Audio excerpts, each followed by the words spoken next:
Today, we're diving into an absolutely incredible story of courage, right from the very birth of independent India. We're going to look at how one officer and his small company stared down impossible odds in a single battle that would decide the fate of Kashmir. It all ends in a last stand that has become legendary. I shall not withdraw an inch, but will fight to our last man and our last round. Just let that sink in for a moment. Those were the actual last words radioed from a battlefield. It's a declaration of pure, absolute resolve. So what on earth could drive a commander to make a promise like that? To find the answer, we have to go back. And that answer takes us to November 3rd, 1947, to a little village called Budgam in the Kashmir Valley. A small company of Indian soldiers were on what was supposed to be a totally routine patrol, but they suddenly found themselves face to face with a massive force of tribal raiders. And just like that, the entire fight for Kashmir was about to come down to this one single engagement. But before we get into the heat of the battle itself, we really need to understand the man at the center of it all, Major Somnath Sharma. I mean, what kind of person chooses to fight to the very end when the odds are so completely stacked against them? Well, for Major Sharma, military service wasn't just a career choice, it was basically in his DNA. It was a family tradition. I mean, look at this. His father was a major general. Both of his brothers would go on to become generals. His sister was a major in the Army Medical Corps. This was a family that was truly deeply committed to serving their country. And get this, when the orders came to go and defend Kashmir, Major Sharma had a broken arm from a hockey game. His hand was literally in a plaster cast. Medically, he was unfit for combat, but he absolutely insisted on leading his men. He argued, "I know my men better than anyone else. They are not going in without me." That tells you everything you need to know about him. You know, his incredible resolve was really forged by a few key things. He drew a lot of inspiration from the Bhagavad Gita, which his grandfather had taught him. He was also really motivated by the heroic death of his uncle in World War II. And he wasn't green, either. He already had combat experience from fighting in Burma. All of these pieces came together to shape the leader he became.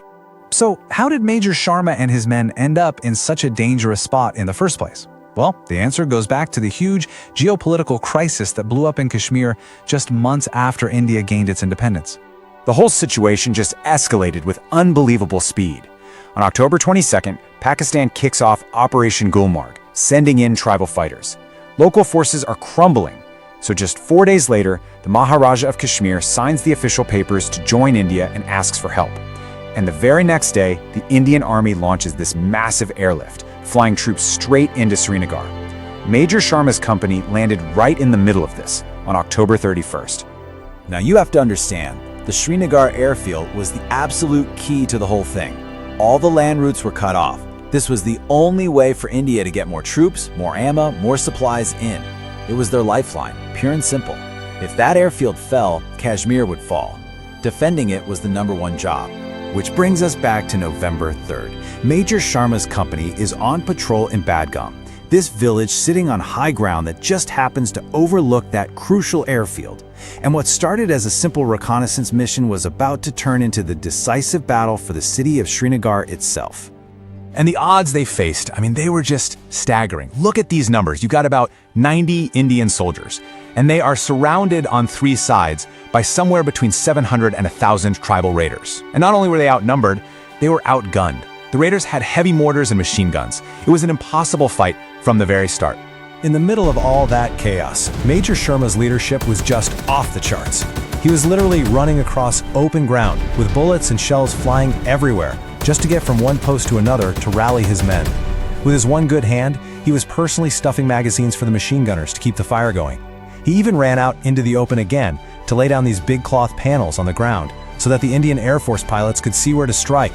Just extraordinary. His position was just about to be overrun.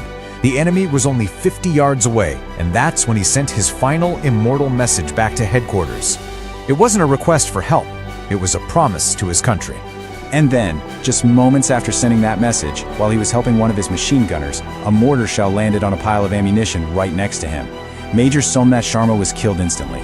He was only 24 years old. And while his fight was over, his incredible legacy was just beginning. You see, his sacrifice was not for nothing. Far from it. It inspired his men to do the impossible, and it completely changed the course of the war. It's why he's still known as the Saviour of the Valley. D Company paid a terrible price, of course. Major Sharma, another officer, and 20 other soldiers were killed.